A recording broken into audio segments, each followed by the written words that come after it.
Welcome back to the show. I'm so excited about our next guest. We've gotten to cook with her on Zoom before, but we've been dying to get her in our studio kitchen. We are giving a big New Day welcome this morning to the head chef of Seattle's Musong restaurant, Melissa Miranda. Hello. Oh, it's so good to see you. It's nice to be here in real life. I'm so thrilled because, you know, when you're doing the Zoom cooking, you see it and it all looks beautiful, but you don't get to smell and taste and savor the ingredients. So I'm going to hopefully impart all that to you because everything Melissa has is so savory and delicious. So, thank you. First of all, what are we making today? We are making a dish called Bistek, but it's spelled B-I-S-T-E-K. Bistek. Bistek, Okay. yeah. It's a dish that I grew up eating. My dad cooked it for me all the time. Aww. It's super quick. It's perfect for the summer, but I'm cooking more of the traditional version. Okay. At the restaurant, we have definitely a little bit more Fancy pants? Yes, fancy pants. Elevated? But today we get the classic. All right, well, I love a classic, and if it's easy, I can make it at home for my kids. I'm all for it. So how do we get started? So pretty much it's just 3 ingredients. 4 ingredients. Okay. You have your steak. I cut it really fine. Okay. That just has a quicker cook time on it. Yes. Makes it a lot more What kind of steak is tender. it? A skirt steak or a... You can use any steak, but this is ribeye. Okay. Just took it from the restaurant. And you want to have a nice pot that can get really hot. This one's getting quite warm, I can see steaming. already. The other ingredient to this is the onions. Okay. So it's sweet yellow onions. So there's this balance of sweetness and savoriness from the soy. Okay. And then you have a little bit of acidity from the lemons. Okay. So we're just gonna get started. I'm gonna do a little. I love a sweet yellow onion. It's so good. I don't use it enough in my cooking. You should. I really it should. adds a nice like texture and crunch to it. Yeah, I love it. Okay. Go ahead and put in the onions. Okay. So what other kind of food do you serve at Musong? I mean, I love that your dad helped you cook this, or taught you to cook this. What other food do you serve? I mean, right now we change our menu every 3 months, so it's super seasonal. And we've got 1 month left of the summer menu, which is incredible. There is this, I'm gonna add some salt to this. Okay.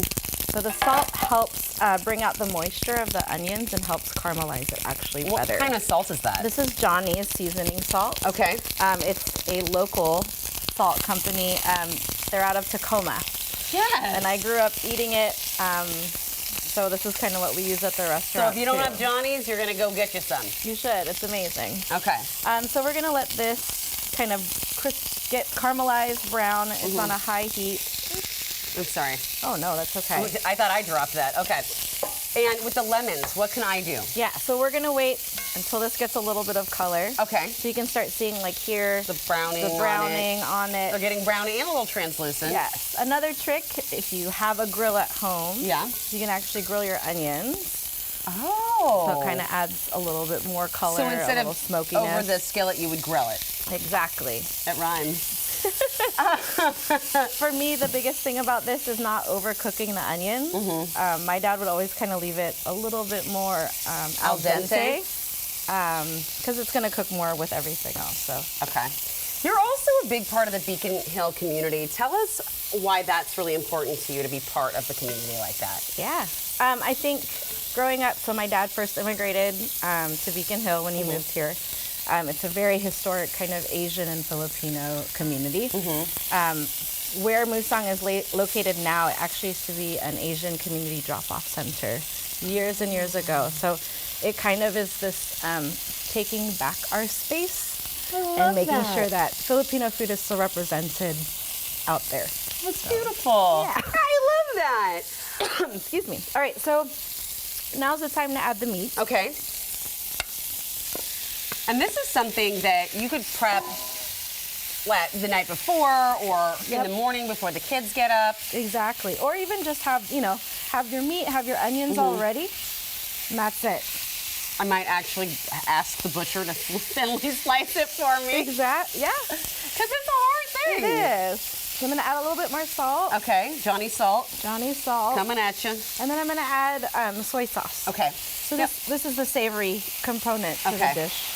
If you can't really do soy, can you use something else, tamari? Or? You can use tamari. You can use aminos? liquid aminos. And you can also use coconut aminos. Oh man, did you? She got herself with the hazard of cooking. But it smells so good. Yeah. Oh my gosh, that smells delicious. All right, I'm so excited to do my job and squeeze the lemons. Is it time yet? It's time. Woohoo! Okay, so how many lemons? So you're looking for the perfect balance of kind of sour and sweet. If you've had adobo before, Let me get you some water. Do you want some water? I would love some I'm water. getting some water. Don't look at my feet. I'm not wearing shoes. All right.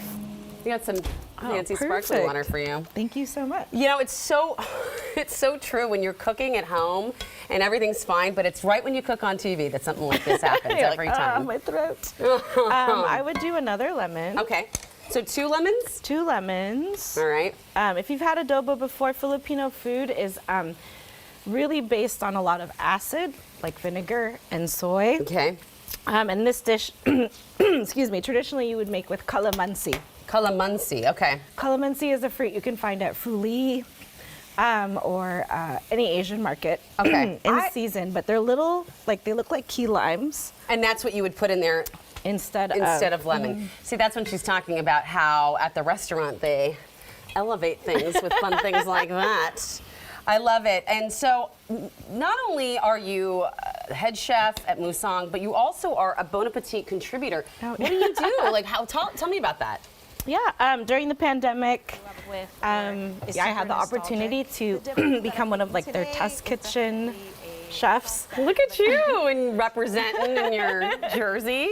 But a huge part of the recipes that I do on Bon Appetit are like Filipino inspired or from my childhood. I love that. And it's using the platform to be able to share our stories. Yeah.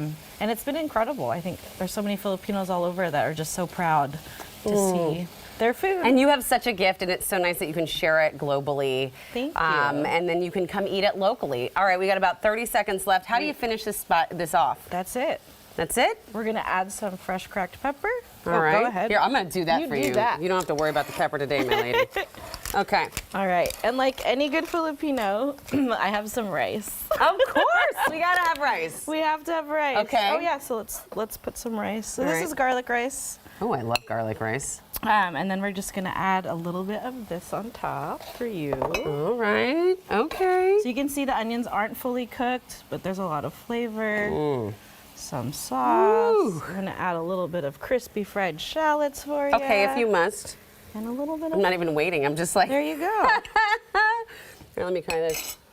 Oh my goodness. That is so.